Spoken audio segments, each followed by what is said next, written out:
It's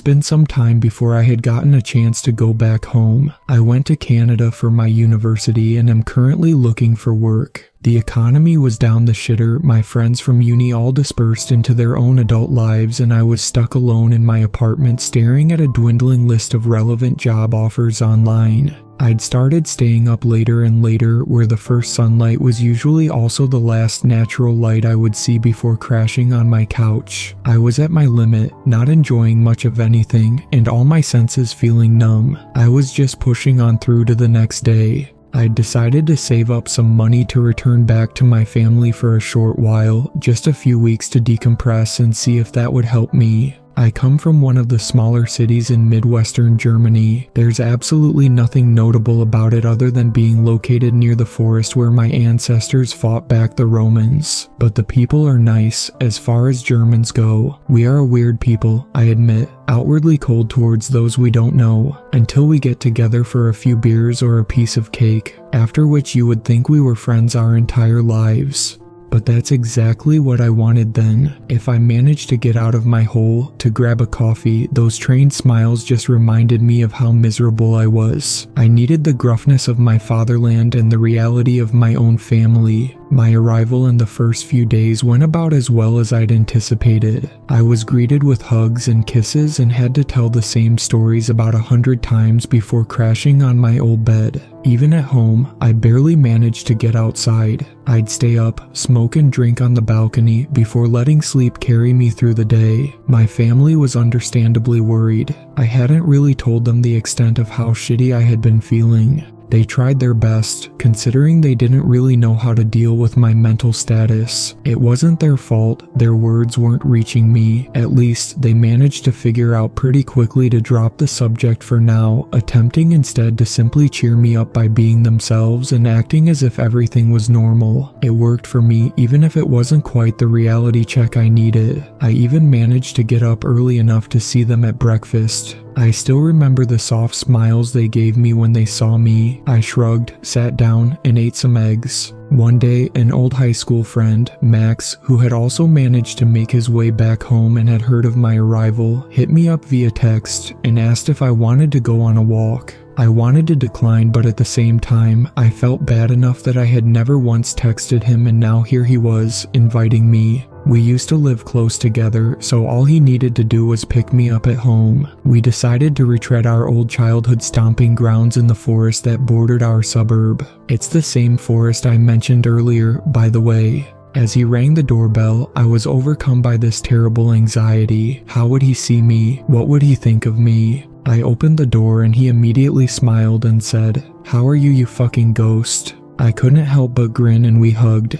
"Could be better, bro. You know how it is," I replied. "Ain't that the truth?" He chuckled and beckoned me outside. I will be paraphrasing some of what was said as I'm translating it, otherwise I would just sound off. As we hiked through the downtrodden dirt paths, through the luscious trees, bright green and alight with the sounds of birds chirping away, we barely said a word to each other. I guess he understood what I was going through, perhaps heard the bare minimum from whoever told him I was even here. At the time, I thought he pitied me, and that's why he came to pick me up. We exchanged the odd question about what we were doing. For me, nothing. He was training to become a nurse, which honestly surprised me, seeing as he always was more one for making jokes and sleeping in class rather than being passionate about helping people. But who was I to judge? We decided to walk up the hill further into the woods. Unlike the miles and miles of dark green conifers you might be picturing from North America, this forest is more of a mixture of beeches, birches, and fir trees. Most areas are well lit, as the sun has enough space to seep through. However, I've always felt it gives you a false sense of security. You think you can see everything, but in the end, it is still you, alone in the woods, dismissing every shadow or sign of movement as leaves and branches, when in reality, you really have no idea what might be lurking behind those tree trunks. Another aspect is that, while the paths seem to form a natural clearing, it is just as easy to get lost. mistaking a more flat patch on the ground for a man-made path just because the leaves don't obscure the sun, letting the forest swallow you up with ease. I realized then that I'd never been aware of that until now. I've always seen the woods as our kingdom, as nature inviting us to be free and just be children. Something wrong? Max asked. Forest seems different. Might just be me though. Max nodded and replied, I get what you mean. Seems less friendly now that we're older, doesn't it? Exactly. Max stopped for a second and frowned before suggesting, listen, one thing is actually different. You remember the meadow with the river and the bridge? Sure. You recall that concrete bunker that was next to it? We always just thought it was something to do with the power grid. I did remember it. I remembered the way it stood out as an ugly minimalist block, threatening the serenity of nature. The graffiti didn't help. We would usually stay away, not minding it. I nodded. Well, that one is gone, but there's another one. Popped up a while ago, don't know when exactly. Lisa's aunt noticed it while walking her dog. Wanna check it out? I raised my eyebrow. Why would we want to do that?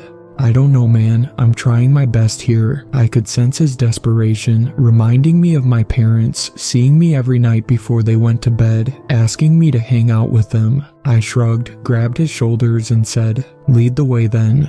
He gave me a weak smile and we walked on. Indeed, the structure was, in terms of how it was built, identical to the one we saw as kids. We walked around it, checking every angle. There really was nothing remarkable about it, but something was finally stirring inside my cold heart. A sense of adventure, something new and unexpected to be discovered. I didn't know how long it would last, but I wanted to cling onto it and keep it inside me for as long as I could. We found a door on one side, reading no authorized access. Max poked me and asked, is it just me or does this door look different from the old one? It did. There's a handle on this one and no lock. The old one just had a keyhole. I suppose it was so. It was harder to open from the outside. I looked around, trying to get a better lay of the land. Have you noticed something else? Max tried to follow my eyes. What? There are no power lines or towers. The old one had those too. Maybe it's underground, save the trees and all of that. Maybe. I responded. Max took another walk around the box, shouting from the other side. Nobody has tagged it yet either. Can't be that old then. Come back and give me a lift. Max helped me onto the roof. There was nothing, not even an HVAC box. Bro, what do you see? Nothing, Max, not a thing. I jumped back down and looked at my friend. We both started to grin. This little detour had just turned into a bona fide mystery. I guess there's only one thing to do now, I said, looking at the door handle. I guess you're right. We both didn't move a muscle, exchanging glances. Max took a step back, holding his hands up. Why don't you go ahead? Wimp. Do it then, big guy. Alright. I slowly placed my hands on the handle as if it may be electrified and tried twisting it. Nothing happened. I could feel Max deflate behind me, but I wouldn't give up. I tried it with some more force and noticed the door buckle. I wouldn't stop now. I was feeling good. I kept pushing and pulling, using my foot against the wall for more force. Finally, the door gave way and with it, I fell backward, crashing into leaves and dirt. Max was equally shocked and amused. Okay then, big guy, you go to the gym. Not really. The door must have just rusted shut, I said as I got back up and dusted myself off. We both took a look inside, but couldn't see anything. But it was more than that. There was a thick wall of darkness just past the precipice of the doorway. No light from the forest dared to enter it. Even the birds seemed frightened, enveloping both of us in absolute silence. We tried to make anything out inside, but we couldn't. It was just black. I got out my phone and turned on the flashlight, shining it inside. It barely managed to penetrate, forcing me to get closer and closer. It felt a chill come from this portal I had just opened up. Nah man, this ain't right. Max huffed behind me. Just give me a second. I got as close to the opening as I was comfortable with and held my phone out. My fingers brushed past the boundary and it was running them under icy cold water. I shuddered, but tried to steady my arm. I can make out a hallway, that's it. I think it splits just a bit further in. I told Max, cool. You want to lead the way then? You brought me here. Why don't you go first? I opened the damn thing. Exactly, finders keepers. Aren't nurses supposed to be able to be brave or something? First of all, nurse in training. Second of all, you're thinking of firefighters, and thirdly, what the fuck do you mean brave? It's like staring into the Marianas Trench. This doesn't seem natural. I mean, it's not. Somebody built it. Yeah, that somebody clearly doesn't want anybody to enter.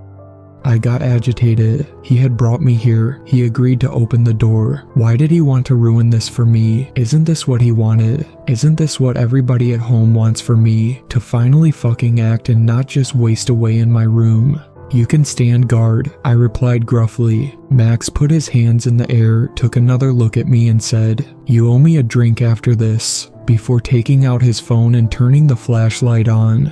I felt my anger vanish and we proceeded inside. We were definitely not dressed warm enough. As soon as both of us passed through the doorway, we took one last look at the forest behind us. There was nobody there to save us. We were alone. Maybe I shouldn't make Max do this. He was right. Something was very wrong here. I could feel my heartbeat fastening and my confidence replaced with fear. Max took the first step forward and said, "At least the door won't suddenly close on us." "I suppose so," I replied, following after him, hyping myself up. I wanted this, I needed this, I kept thinking to myself. The first few meters were easy, as long as the light and escape were still clearly behind us, but we both felt it. There was a pressure here, and the further we went in, the more it told us to leave. We made it towards the end, and indeed there was a split. "Which way, boss?" Max asked. I paused, shining my light in both directions. It looked to be more of the same. "Are you sure you want to do this?" I asked Max. Max gave me an agitated look and sighed. "You wanted this, right? And I don't abandon my friends." His words stung. I looked at my feet in embarrassment. "I'm sorry, I didn't text or call." I could make out his smile and he replied, slapping my back, "It's alright, bro. I get it. Gotta make up for lost time now at least." "Yeah," I responded weakly. "So which way?" "No idea. Got a preference?" "Well, the left is one shade of pitch black and the right is another shade. I'll pick right. Always my favorite side." "Right, it is," I proclaimed. We walked on, leaving the safety of the front door only in our memories. Slowly inching forward, our flashlights barely made a dent into the void. There was no glass, no doors, just concrete and the linoleum floor. After a little while, Max tapped on my back. "Hey, did you notice something?" I stopped. "No, what's up?" "This whole box wasn't more than a few meters wide, right? It did take me like 2 or 3 steps to get around." "Well," he held his arms up. "How long have we been walking in here?" "Exactly. How the fuck is that possible?" "It isn't it." Not only did this structure come out of nowhere, it also had complete disregard for the laws of physics. First, the light, which we simply waved away, but now this. I was beginning to wonder whether this was worth it. After all, torn between my need for excitement and a basic fear of the unknown. As if to answer us, our flashlights made out an irregularity ahead of us. It was another door. We made our way closer to the door and Max slowly tried out the handle. The door opened into more black nothingness, where this time our light managed to illuminate even less. Max took another step and suddenly, he was gone. I blinked for a second, only to hear him scream and hear his voice draw further and further away from me. Running towards the doorframe, I only caught a glimpse of a bright dot falling further and further into an abyss we both had failed to see. "Max, Max," I called out to him several times, but he was nowhere to be seen. Even his flashlight had been swallowed up. I continued shouting out his name, but there was no response. I was suddenly very alone, very scared, and very much ashamed. Max was down there because of me, because I craved adventure so much in my boring, unfulfilled existence that I was willing to not only risk my life, but his as well. We both looked inside this alien box and knew something was wrong, yet I decided to go in anyway. Even if it wasn't dangerous, it was likely still very illegal. I've destroyed public property, entered a sealed-off area, and made my friend an accessory to my crime. A friend who had just been swallowed up by what looked to be a night sky without stars, utterly devoid of life. Then I heard it. It was a faint moan, barely audible but coming from below. I peeked my head past the doorway, again shouting, "Max, are you there?" The only response was more moaning. I grabbed my phone and tried to find anything to guide me. It couldn't just be a giant hole, could it? I nearly dropped my phone the more desperately I tried to make something out.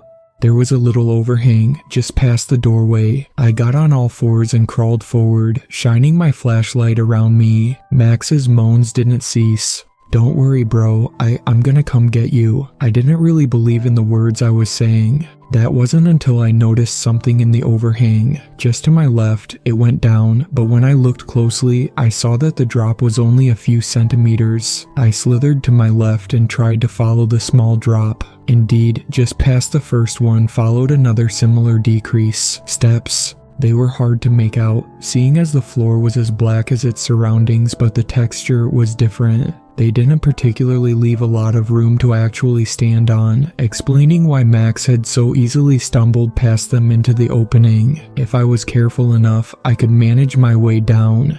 So I stood up and took my first few steps deeper into the void. My flashlight is my only companion. Every move felt like a gamble. Would I reach the next step, stumble, or completely lose my balance and fall into the hole? I made damn sure to hug the wall, clearly grooved. It must have been a circle and a massive one at that. While I couldn't make out the door where I came from, I noticed quickly that it took a lot longer to traverse this staircase than I'd imagined. One more step and suddenly I fell. I either missed a step or there was none. Everything looked the same, like nothing. I almost felt weightless, like drifting through the cosmos. There was no sound and almost no draft of air resisting my falling body. If not for my apparent ability to breathe and scream, you could be fooled into thinking this whole structure was housing a dark vacuum, ready to swallow any outside life into its empty space. I screamed and screamed as I fell, but the longer I dropped, the less energy I had to scream. Flailing around in desperation, I tried to reach around me in the hopes of grasping a ledge, even if it would rip my arms out of their sockets. No luck. I just kept falling down that impossibly deep hole. All I kept thinking was, how could have Max survived the fall? Did I mistake his death screams echoing out as pained groans? But I would soon get my answer. Trying to think back to it, the fall must have taken about 5 minutes, more or less. That kind of distance in the real world would likely see you ending up as a pancake. But in this madhouse, a fall like that simply ended up with a broken phone and you lying on damp concrete, disoriented and sore from a somewhat rough landing. No doubt my impact still hurt, but I was alive. I tried to sit up. My head was pounding and I could feel the scrapes all over my body. I stumbled around in the darkness, stumbling over what I felt to be my broken phone. Turning around was like turning in a corn maze. "Max, Max," I shouted. If he was still alive, he must be able to hear me, right? "Julian." I heard Max's voice somewhere from my right. "I'm here, over here." His voice sounded weak and scared. Quickly, "I'm coming, bro." I slowly made my way towards the direction his voice came from, until I eventually fell over something. "Ouch, what the fuck?" Max cried out in pain. I scrambled and finally my hands made their way to his shoulder. I couldn't help but give him a hug. I decided not to say it. "Bro, I'm hurt. Get off me already." He groaned at me. "How long did you fall for?" I asked, just to ascertain whether I was making something up. "A few good minutes. Honestly don't know how I survived, but I landed on my fucking ankle. It's done for, Justin." "Let me help you." I reached around him and helped him up. "Now what?" he asked. I couldn't see him. The darkness was too powerful, even more suffocating down here, but it felt good to hold him, know somebody was there. I tried to force a chuckle and said, "Original exit is not an option anymore." I don't know why, but I could feel Max staring daggers at me. He sighed and said, "Let's walk in one direction, find a wall, and walk around. Like in a maze." "What?" "The best way to escape a maze is to pick a wall and stick to it, no matter what. Sooner or later, you will find an exit," I explained. "Makes sense. Where did you hear that?" "Internet. Spent a lot of time there." "I figured," he said almost wistfully. "What does the internet say about impossible, fucking black hellscapes?" "Don't go in." "I fucking hate you," Max said. Something dropped in my stomach, that feeling of having disappointed someone you hold dearly. I asked, Do you mean that? Max snorted and responded, "Depends on if we make it out of here, buddy." We walked and walked. Max's phone also broke, so we had to just commit to a direction and hope for the best. We kept going strong, but soon both our bodies became weary. We became thirsty and hungry, and our bruised selves were starting to slow down. Every moment we were hoping to just run into a wall and break our noses, shouting in pain and joy, but that stop never came. We barely said a word to each other, just holding out our arms around us. I was the first to break down, almost taking Max along with me on my way to my knees. I couldn't help but start sobbing. There was a constant back and forth in my head as my mind raced from each moment I fucked up and what I should have done better. Never should have entered the building, never should have forced Max to come with me, should have run out and asked for help when he fell. I should have never come back. A dark thought passed through. If I had died in Canada, my parents wouldn't have known of it for some time, staying blissfully ignorant and happy, thinking that their son was trying their best. If I were to disappear in these woods, in this hole, it wouldn't take them as long. Their devastation, sorrow, and grief would come much quicker. Again, when I think about it now, it seems like such a strange line of reasoning, but in the end, I know now as I did then what my mind was trying to tell me: you fucked up. Max tried to console me. "Don't worry, we're going to make it. Other people have seen this place. Maybe somebody will come and find us." "I'm sorry," was all I could get out. "I know, buddy." This time Max held me, and so we just remained there for a bit, hugging it out, trying to get some relief out of our situation. We would venture onwards, the reality dawning on us that the bottom of this hole was larger than we could have imagined. At some point, we couldn't take it anymore. Exhausted, we decided to take a break and sat down. Max took his jacket, bundled it up, and used it as a pillow to raise his ankle. I couldn't help but look around, knowing I wouldn't make out anything. Eventually, my head felt weary and I followed Max's idea and used my jacket as a pillow. "What are you doing?" he asked. "I'm tired," I responded. "Yes, fall asleep." "Hey, don't judge me. You sat down first," Max said. I didn't say anything.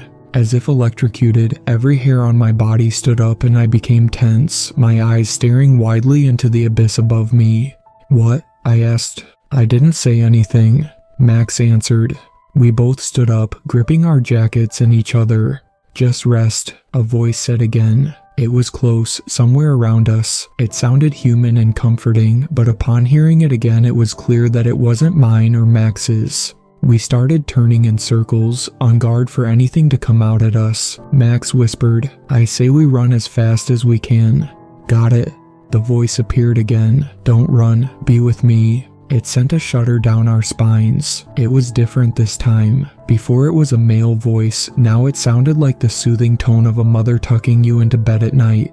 "Go," Max shouted, and we booked it. Admittedly, given our circumstances, we could have known it was pointless, but our need to survive took over. We ran as fast as we could, as fast as our tired legs allowed us. Max's ankle wasn't helping. Then there it was, in the distance, we saw a light.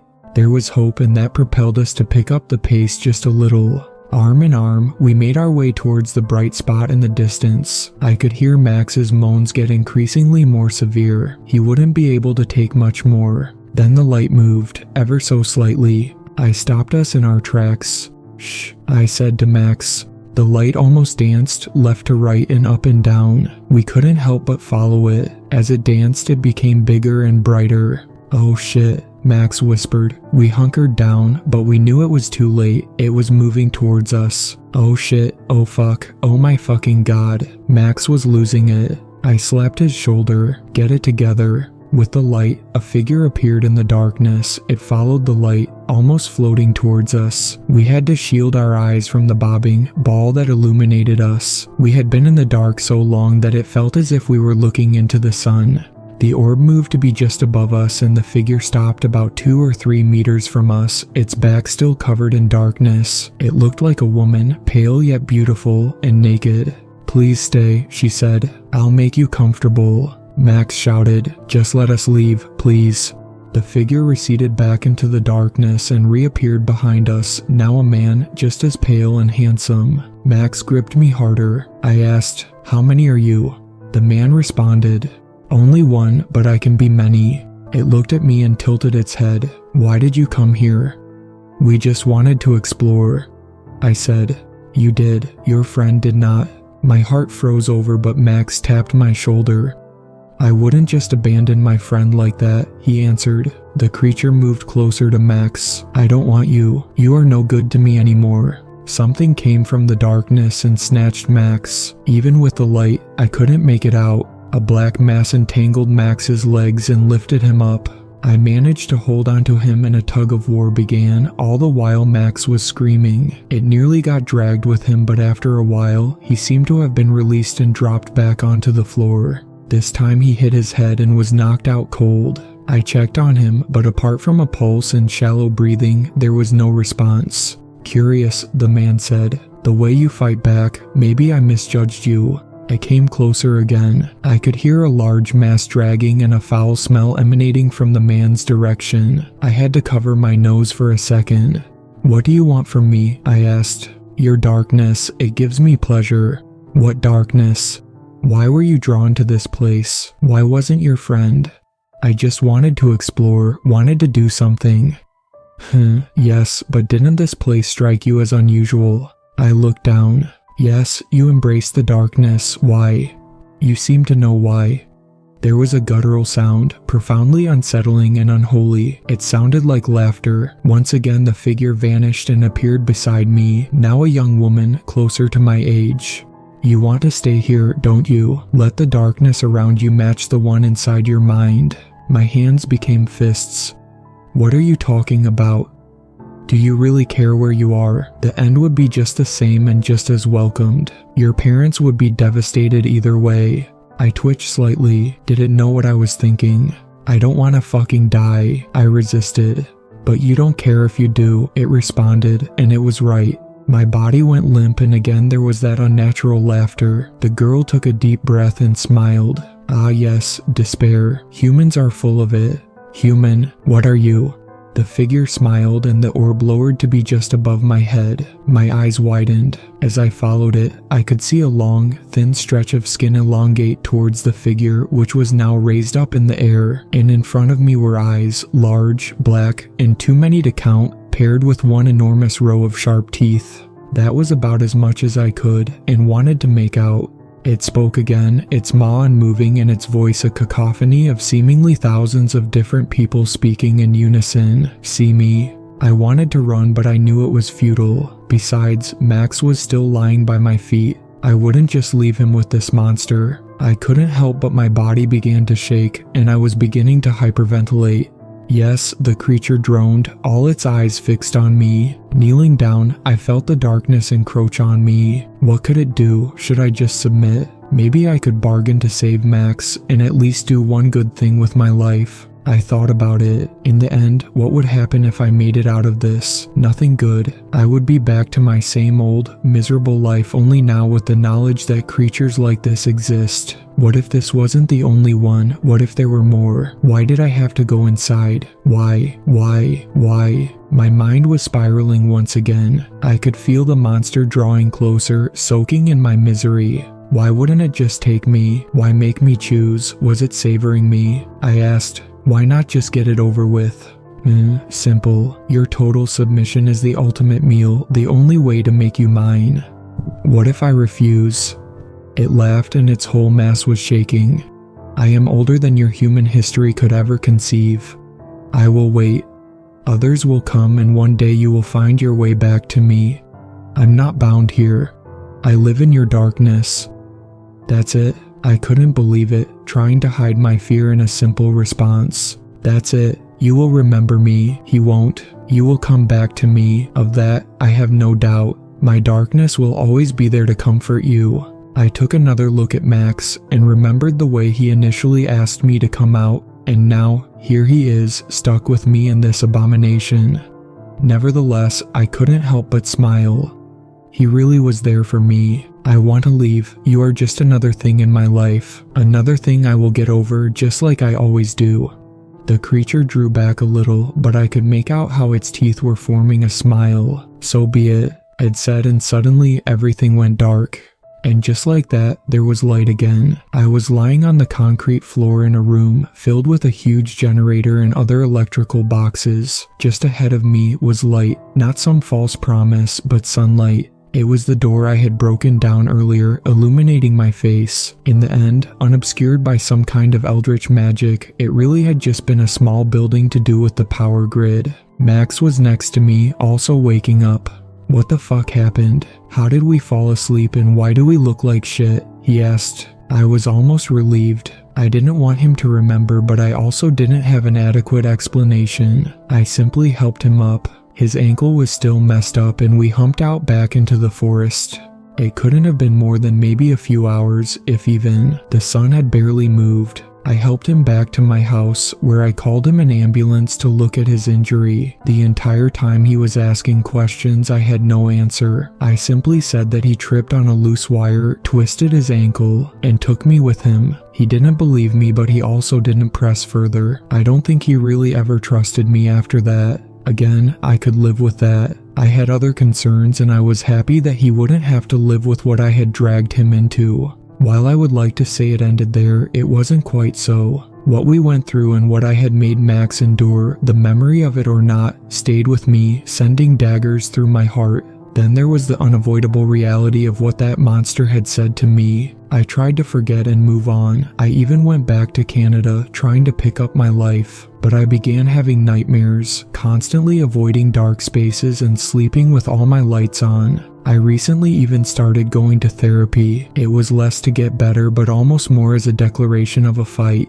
That thing would not see me again. I had to get better. Well, I still don't have a job, which is partly why I'm writing this here. Seeing what others have witnessed here made me think it was as good a place as any to tell my story. Therapy helped a little, but my life is still not what I wanted it to be, but I'm trying to stay positive. Yet, I am afraid. What if I'm just lying to myself? Every time I feel my inner void getting the best of me, I try to think back. I think back to my family accepting me as I am and how my friend decided to follow me into a hellhole just because he didn't want to leave me alone. Recently, I decided to take a walk through the local park, during the day of course. Passing by the bathrooms, my eyes drifted, and instead of the halogen lamps, I saw only darkness. I've convinced myself that it was stress, some kind of PTSD, but I can't be sure. I put my head down and kept walking. So here's a bit of advice. Be happy, trust me. I know it's hard, but there's always something. Find things to be happy about, because if you don't, something else might find you instead.